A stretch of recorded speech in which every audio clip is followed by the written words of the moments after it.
Amadísimos hijos y hermanos todos muy queridos en el corazón de nuestro Señor Jesucristo. El Evangelio que corresponde al domingo de hoy, según el rito latino que venimos celebrando, está tomado de un texto de San Mateo, completado a su vez por el pasaje paralelo de San Lucas, y se refiere al episodio de las bodas reales que un rey celebró, las bodas de su hijo, a las cuales invitó a muchos invitados. Extrañamente los invitados fueron aportando diversas excusas con el fin de no asistir a la invitación que se les proponía. Según el texto evangélico, un gran personaje o un gran rey celebró una gran cena, un gran banquete. Estas alusiones del Evangelio, como podemos suponer, son unas alusiones metafóricas acerca del ofrecimiento amoroso, esplendoroso, magnánimo, incalculable que Dios nos ofrece. El testimonio de su amor, de su amistad, de su intimidad e incluso de que lleguemos a participar de su propia vida, de su propia naturaleza. Extrañamente, sin embargo, los invitados fueron aportando diversas excusas a la invitación que se les proponía. Uno decía, es que he comprado una finca, una hacienda y tengo que ir a visitarla. Otro decía, acabo de comprar 5 yuntas de bueyes y tengo que ir a probarlos. Otro decía, es que acabo de casarme y tengo que estar con mi mujer. Y todos aportaban diciendo que tenían que ser dados por excusados. Nos encontramos, como digo, con el hecho extraño, incalificable, radicado en el fondo en lo que es la naturaleza humana y en el misterio de la libertad humana, del rechazo de los hombres con respecto a Dios. Dios nos ofrece el regalo, el ofrecimiento de su amor, de su bondad, de su cariño, de su intimidad. Nos llama a una vida sobrenatural, superior, nos eleva a un orden superior, nos quiere hacer íntimos y contertulios suyos, participantes de su propia vida, nos quiere hacer partícipes de los méritos y de la gloria de su Hijo, que se hizo hombre por nosotros. Y sin embargo, los hombres, ante ese ofrecimiento, aportamos multitud de excusas y pretextos para no escuchar el ofrecimiento divino. Como digo, es el misterio de la naturaleza humana debilitada por el pecado original, asaltada y por la concupiscencia, por más que esté ayudada y elevada por la gracia, y el misterio de la libertad humana, que es capaz de decirle que no a lo más elevado y a lo más sublime. Decía Santa Teresa que en cierta ocasión se le apareció nuestro Señor Jesucristo y le dijo, Teresa, yo he querido, pero los hombres no han respondido, no me han secundado. Y esto viene a ser un eco también de aquello que decía San Juan en el Evangelio, en el prólogo de su Evangelio, cuando hablaba de que la luz brilla en las tinieblas, pero las tinieblas no la recibieron. O cuando añadía poco después, vino a los suyos, pero los suyos no la recibieron. Los hombres, efectivamente, amaron las tinieblas más que la luz. Y aunque él vino a los suyos le rechazaron abiertamente, y le rechazaron hasta el punto de acabar con su vida.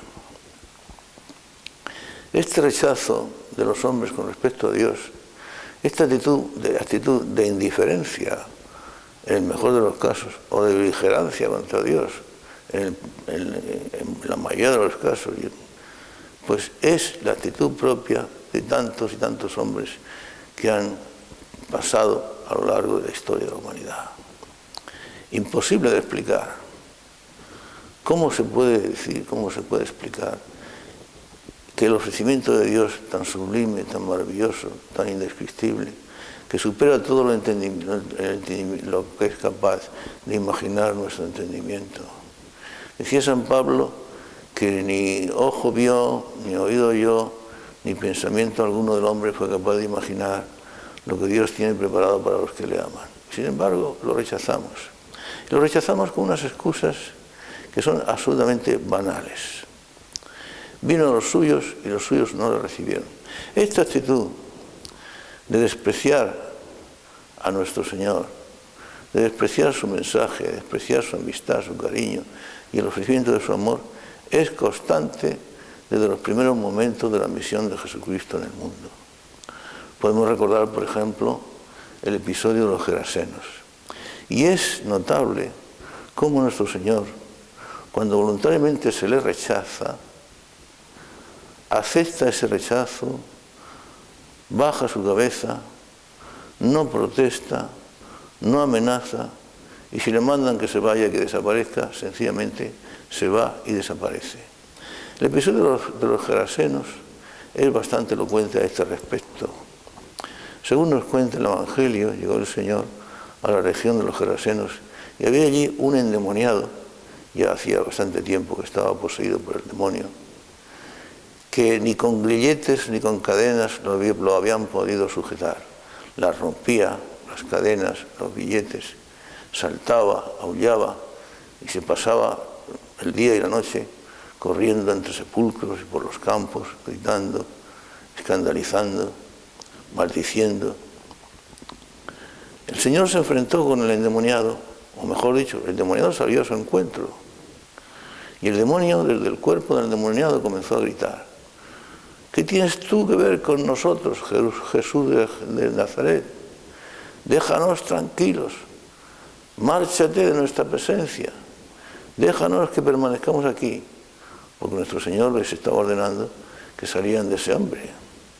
Y Jesús les pregunta: ¿cuál es tu nombre? Y le dicen los demonios: mi nombre es Legión, porque somos muchos los que estamos aquí. Y mira, si nos echas, te rogamos que por lo menos nos dejes entrar en los cuerpos de esos cerdos que pueblan esta región, esas manadas de cerdos, para que entremos en ellos. Jesús se lo permitió. Los diablos, aquella legión de demonios, entraron en aquella, dice el Evangelio que había lo menos 2000 cerdos, los cuales todos, al sentir la presencia del demonio, sin comprender lo que les ocurría, completamente alocados, se lanzaron al mar y se ahogaron. Los que guardaban los cerdos acudieron a la ciudad, avisaron por los campos y acudieron los habitantes del contorno a ver qué es lo que había pasado. Y al comprobar lo que había ocurrido y que habían perdido sus cerdos, le pidieron a Jesús que se marchara del lugar. Es extraordinario, como digo, que Jesús no protesta, no le dirige una sola palabra, baja la cabeza y sencillamente se marcha del lugar. Y lo tremendo de esta situación es que aquellos habitantes de la región de Gerasa prefirieron o hubieran preferido sus cerdos a la presencia de Jesús. ¿Y acaso esta situación no la podríamos generalizar para el común de tantos y tantos hombres que ante la presencia de Jesús, ante la amistad que Jesús les ofrece, ante el amor que Dios les quiere proporcionar y compartir con ellos su propio amor, sin embargo prefieren quedarse con sus cerdos, con su vida, con su pequeño mundo, su pequeño universo, sus vicios, sus cosas más minuciosas y que no tienen ningún valor? El Evangelio habla de cerdos, pero prefirieron los de Gerasa, como los de Gerasa, quedarse con sus cerdos antes de preferir la presencia y la amistad de Jesucristo. Pero no se trata ya meramente de un rechazo a Jesucristo. Aquí no se trata ya meramente de proporcionarle unas excusas como los invitados al gran banquete, a la gran boda, unas excusas puramente de pretexto, baladíes, que se sabía enseguida que eran falsas, sino incluso algo más todavía. Se trata de un rechazo explícito, claro y contundente con respecto a Jesús. Ya no se trata de una actitud de indiferencia con respecto a Él. Ya no se trata de decirle: no nos interesas, ni tu presencia y el ofrecimiento que nos haces de tu amor nos preocupa. Se trata de rechazarlo abiertamente, de ponerse en contra suya, de perseguirlo e incluso hasta la muerte. Hasta la muerte, hasta la ignominia. Recordemos, por ejemplo, aquello que decía el Salmo 22, hablando proféticamente de la misión del futuro Mesías. El Salmo 22, poniéndolo en boca del futuro Mesías, decía: soy un gusano y no un hombre, soy oprobio de los hombres y desprecio del pueblo. Todos a una hacen burla de mí. Como vemos, ya no se trata de una actitud de indiferencia con respecto a Jesús, sino de un rechazo abierto, claro, contundente, animado por el odio, animado por la iniquidad, en último término, animado por el fuego del mismo demonio, el rechazo de Jesús. Las palabras del Salmo vienen secundadas, como algunas veces las hemos citado aquí, por las palabras del profeta Isaías, también aludiendo al futuro Mesías y a su misión a desempeñar en la tierra. Una misión entre los hombres, misión de amistad, ofrecimiento de amistad, ofrecimiento de amor, ofrecimiento de paz y concordia entre ellos y Dios, en ese vínculo que el pecado había roto desde el comienzo de los tiempos. Y sin embargo los hombres rechazaron ese ofrecimiento e incluso odiaron al Mesías, acabaron con la vida del Mesías, lo vituperaron, lo injuriaron, lo insultaron, lo martirizaron. Por eso el profeta Isaías decía, en su capítulo 53, decía: despreciado y rechazado de los hombres, varón de dolores y experimentado en el sufrimiento. Todos los hombres en este mundo sufrimos. Hemos sufrido y sufrimos y sufriremos mientras peregrinamos en esta tierra. Pero de poco se puede decir que son expertos en el sufrimiento y varón de dolores. Cuando la Biblia aplica estas palabras a Jesucristo, y las aplica en el sentido de hacer ver cómo ha sido nuestra conducta con respecto a Él, cómo ha sido el rechazo que le hemos ofrecido a su ofrecimiento. Llamarle varón de dolores y experto en el sufrimiento. Despreciado, no le tuvimos en cuenta. No le tuvimos en cuenta, pero además despreciado, perseguido, humillado, injuriado, vituperado y al final muerto en la cruz. Despreciado, no le tuvimos en cuenta, dice el profeta. Pero Él tomó sobre sí nuestras enfermedades, nuestras debilidades, cargó con nuestros dolores, herido de Dios y humillado. Humillado porque se vio cargado con nuestras propias miserias ante su propio Padre, Dios, como si Él mismo hubiera sido culpable y el autor de ellas. Humillado ante Dios.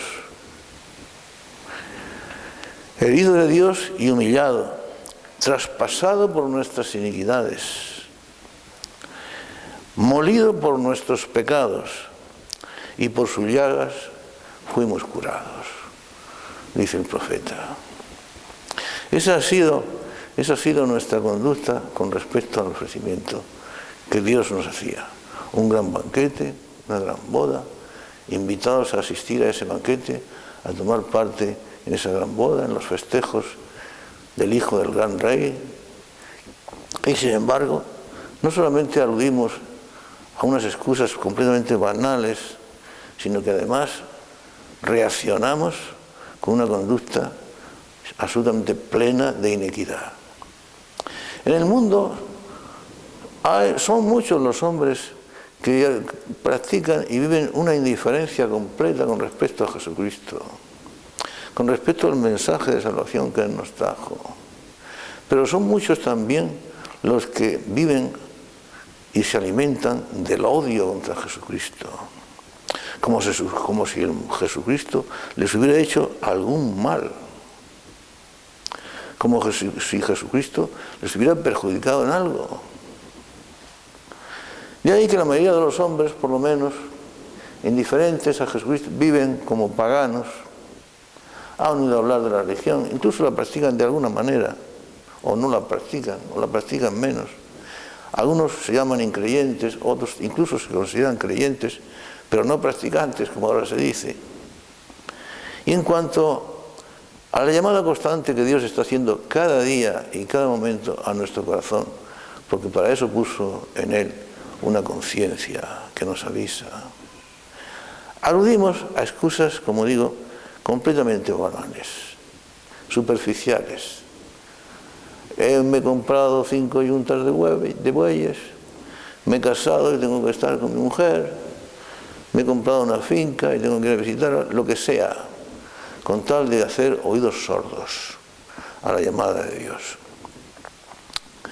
Dice en nuestro Evangelio, en nuestro texto evangélico de hoy, que el gran rey o el padre de familias, indignado ante el rechazo de los invitados, los que tenían que haber asistido a la boda como principales invitados preferidos, pues entonces le dijo a sus criados: pues siendo eso así, salid a las plazas y a las calles y a donde sea y traed a muchos, porque quiero que mi casa se llene de invitados. Y le dijeron: Señor, ya la estamos haciendo y ya la casa está llena de invitados. Sí, pues aún más. Salid ahora a los caminos y a los cercados y a los senderos y traed a los pobres, a los tullidos, a los inválidos, a los pobrecitos y obligarlos a entrar. Quiero que mi casa se llene de invitados. Sí, efectivamente, porque si nos damos cuenta, efectivamente, los que siguen a Jesucristo, los verdaderos discípulos de Jesucristo, los que se han tomado en serio a la persona de Jesucristo y su amor hacia nosotros, están ordinariamente y abundan por lo general entre los más pequeños, entre los más humildes, entre los más desgraciados, entre los menos favorecidos por el mundo, entre los que más sufren. Yo en mis tiempos jóvenes he tenido ocasión de tratar pastoralmente con toda clase de personas. He sido capellán universitario, predicador de claustros universitarios, predicador de multitudes altamente cultas, muy bien preparadas.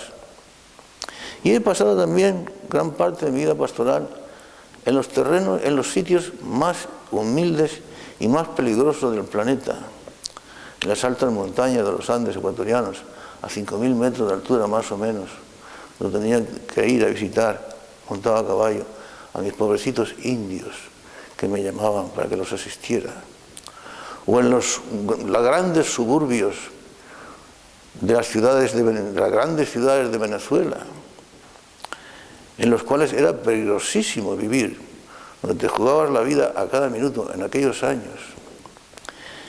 Y tratando con unos y con otros, con los más pobres, con los más ricos, con los más cultos, con los más ignorantes, con los más elevados o con los más humildes, siempre he tenido ocasión de comprobar que aquellos que responden a la llamada de Dios, aquellos que comprenden de verdad el amor de Jesucristo hacia nosotros, aquellos que le responden sinceramente y generosamente con su propio corazón a esa llamada que Dios les ofrecía, han sido siempre los más humildes, los más pequeñitos, los más desgraciados, los que más sufrían.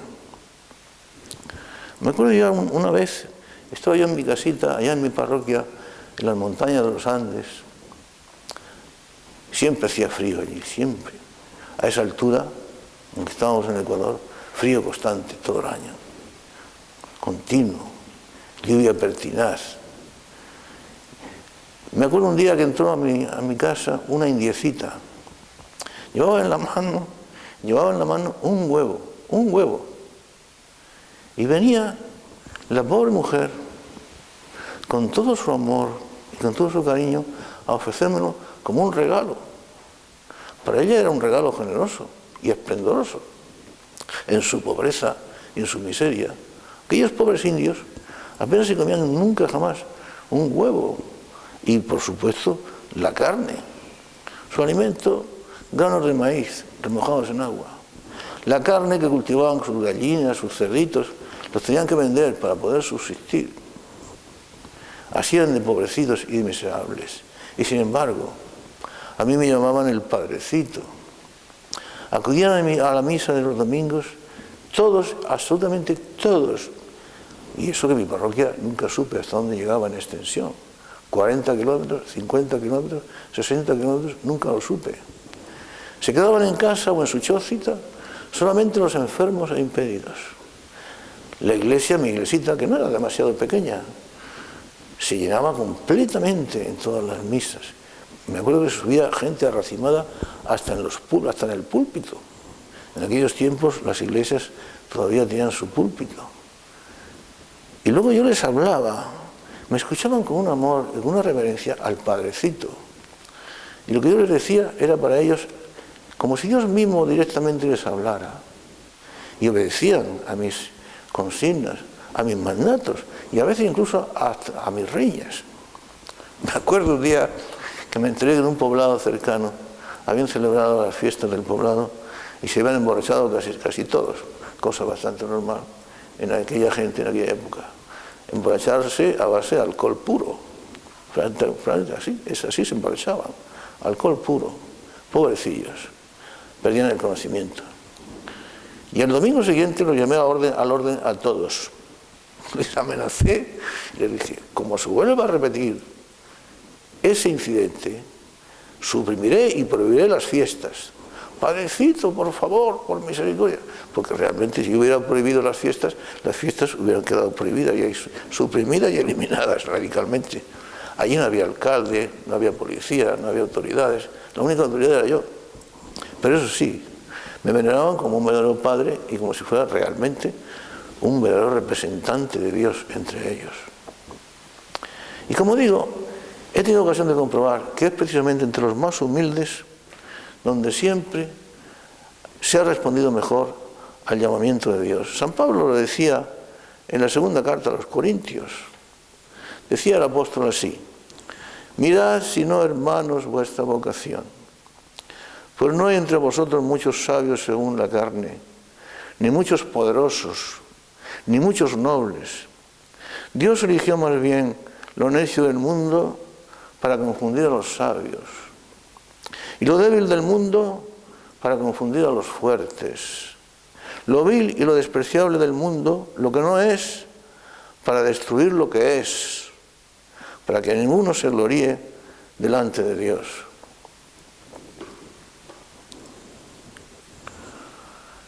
Hay en el Evangelio de hoy una frase que nos puede pasar desapercibida y sin embargo tiene mucha importancia. Yo recuerdo que desde que era joven, esta frase del texto evangélico de hoy pues me hizo pensar profundamente y me llenaba de consuelo, porque es una consigna por la cual se nos induce a una actividad verdaderamente apostólica, pastoral.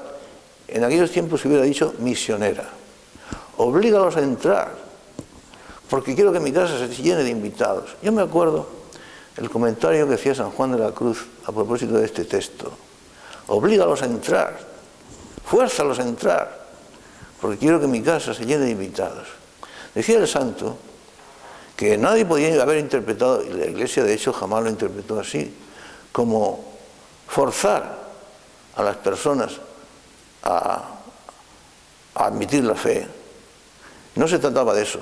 Se trataba más bien por parte del apóstol, por parte del testigo de Jesucristo, de poner todo el entusiasmo, toda su energía, todas sus fuerzas, a fin de traer a las gentes, mediante el convencimiento, mediante el testimonio de su propia vida, mediante el testimonio de su propio amor, mediante la entrega por amor a ellos, convencerles de cuál era el auténtico camino que conducía a la patria del cielo, el cual no es otro que Jesucristo nuestro Señor. oblígalos a entrar. Y esta consigna alimentaba lo que entonces era la actividad misionera de la Iglesia, una actividad incesante. De hecho, yo llevaba 3 años de ordenado sacerdote, tenía 27 años, cuando mi obispo quiso enviarme como misionero al Ecuador, que entonces era un país de misión, francamente. Y yo fui como misionero, y ahí estuve en Sudamérica, a Ecuador, Venezuela, etcétera, 5 años. La actividad misionera de la Iglesia era incesante. Pero ahora, y esto es lo grandioso y lo verdaderamente impresionante, esta actividad misionera de la Iglesia ha sido anulada. Se ha pensado que esta actividad misionera de la Iglesia es completamente inútil, incluso contraproducente. La razón, por las nuevas doctrinas que a través del modernismo han entrado en la Iglesia. La teoría de la salvación universal.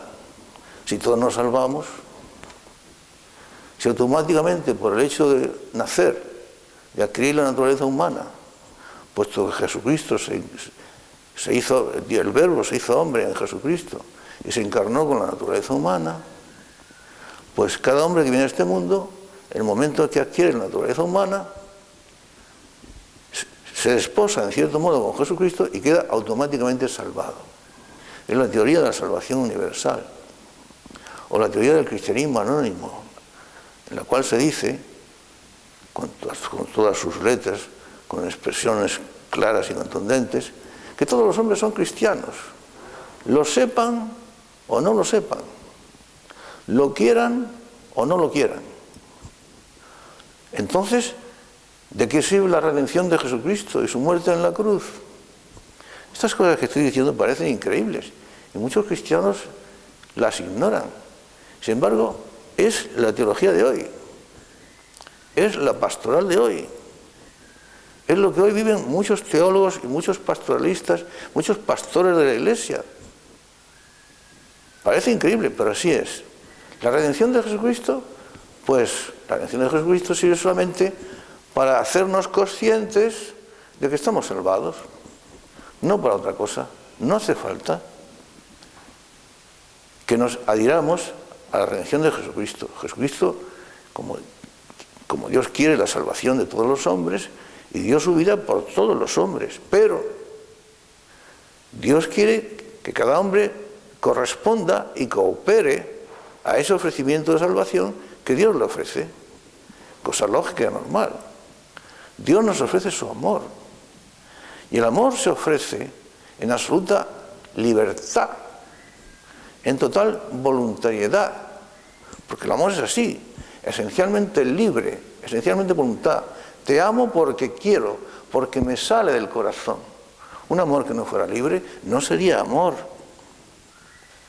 Ahora bien, un amor ofrecido en libertad, en absoluta voluntariedad, requiere un sí, una correspondencia a ese amor también en libertad, también en absoluta y total voluntariedad, voluntariedad sin coacción, en total libertad. El amor es así, es libertad, esencialmente libertad. Donde está el Espíritu del Señor, ahí está la libertad. Ubi Spiritus Domini, ibi libertas. Donde está el Espíritu del Señor, allí está la libertad. Donde aletea de alguna manera el Espíritu Santo, allí está la libertad. Y el Espíritu Santo es el amor de Dios. Además, es lógico que así sea, porque el amor es bilateralidad, es reciprocidad, es correspondencia, es el ofrecimiento de un yo a un tú. Y ese yo espera la respuesta de ese tú, el cual a su vez es otro yo que se ofrece al primero. Yo para ti, tú para mí. Un amor que fuera completamente libre por una de las partes y coaccionado y obligado por la otra, no sería verdadero amor. La relación amorosa es voluntaria, libre. Pero claro, esto se nos ha suprimido. Nos han quitado la facultad, la posibilidad de responder a Dios que sí. Es decir, Pretenden quitarnos la facultad de amar. Si todos estamos salvados automáticamente, lo sepamos o no lo sepamos, queramos o no queramos. Bueno, y esto que estoy diciendo no son teorías de cualquier teologucho que hay por ahí. Están en algunas encíclicas, así, con todas sus letras. Que no se escandalice nadie, pero esa es la verdad. Y hay que decirlo. Entonces nos quieren quitar la posibilidad de responderle a Dios que sí. Dios quiso que nosotros nos trata como personas y por lo tanto como seres libres y por lo tanto como seres responsables. Nos ofrece su amor, pero requiere que nosotros lo aceptemos tal como Él nos lo ofrece, libre y voluntariamente. Te amo porque quiero. Y Dios espera que nosotros le respondamos de la misma manera. Te amo porque quiero y me da la gana. Yo correspondo a tu amor, como tú me ofreces el tuyo, en completa libertad y en absoluta totalidad. Es más todavía. Si nuestra salvación es un hecho automático, no tenemos por qué corresponder al llamamiento de Dios porque no hace falta, pues ya estamos salvados. Entonces, nuestra posible participación en la vida, en los sufrimientos y en la muerte de Cristo Jesús nuestro Señor es completamente inútil. Ya no hace falta ninguna. Otra cosa que nos quieren robar. Estamos dispuestos a que nos roben. Somos personas, somos seres libres, seres racionales, seres que han sido creados para amar y para ser amados. Estamos dispuestos a que nos roben la posibilidad de compartir los sufrimientos de la persona amada, en este caso, Jesucristo nuestro Señor, aquel que se hizo pecado por nosotros, siendo inocentísimo, aquel que fue molido por nuestros pecados, aquel que cargó con nuestras iniquidades y nos da la posibilidad de que nosotros colaboremos con Él. Somos personas, somos sus partners, sus contertulios, sus compañeros, sus íntimos, sus hijos. Nos da la posibilidad de que nosotros compartamos con Él sus sufrimientos y nos hagamos también autores de nuestra propia redención y santificación. Porque no somos robots. Y eso también nos quieren robar. ¿Pero por qué nos quieren robar la posibilidad de que participemos de la muerte de nuestro Señor? Si es lo que daría sentido y felicidad a nuestra vida. ¿Qué pretenden? ¿Que entonces nuestros sufrimientos no tengan sentido ninguno? Nuestros sufrimientos, y todos sufrimos a lo largo de la vida, y nuestra propia muerte, tienen sentido, se vuelven gloriosos cuando se unen a los sufrimientos y a la muerte de Jesús, la cual la hacemos nuestra, y Él hace suya la nuestra también. Es cuando nuestra muerte cobra sentido y gloria. La muerte de los justos es preciosa ante los ojos de Dios. La muerte era un castigo, fue un castigo por el pecado. Pero con Jesucristo, que la asumió para sí mismo, por nosotros, se convirtió en causa de redención y en motivo de gloria. Gloria porque sufrimos con Él y morimos con Él. Si vivimos, decía San Pablo, con Jesús vivimos, con el Señor vivimos. Y si morimos, con el Señor morimos. En fin, decía el apóstol, sea que vivamos o sea que muramos, del Señor somos. Es que nos quieren quitar de aquella idea que nos daba San Pablo en la carta, quiero recordar a los filipenses, cuando decía San Pablo, porque la vida de Jesús ha de manifestarse en vuestros propios cuerpos. Fijaos que dice en vuestros propios cuerpos, no ya meramente en vuestra conducta, en vuestros sentimientos, en vuestros pensamientos, en vuestra alma, también en vuestros propios cuerpos, porque tiene que hacerse tan patente, tan perceptible, tan tangible a los demás, que casi llegan a confundirnos con Jesucristo, su vida la nuestra.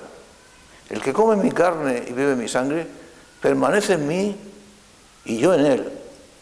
El que coma mi carne vivirá por mí y yo en él. Así como el Padre vive y yo vivo por el Padre, el que coma mi sangre vivirá por mí y yo en él.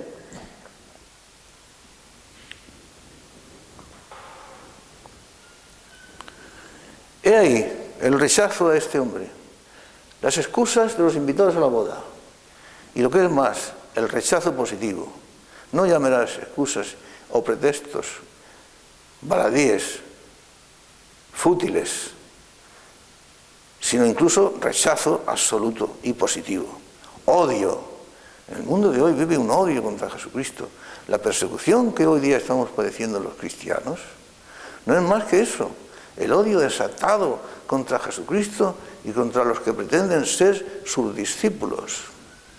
Cuánta razón tenía cuando decía San Pablo a su discípulo Timoteo: y aquellos que quieren vivir en Cristo Jesús, según Cristo Jesús, padecerán persecución.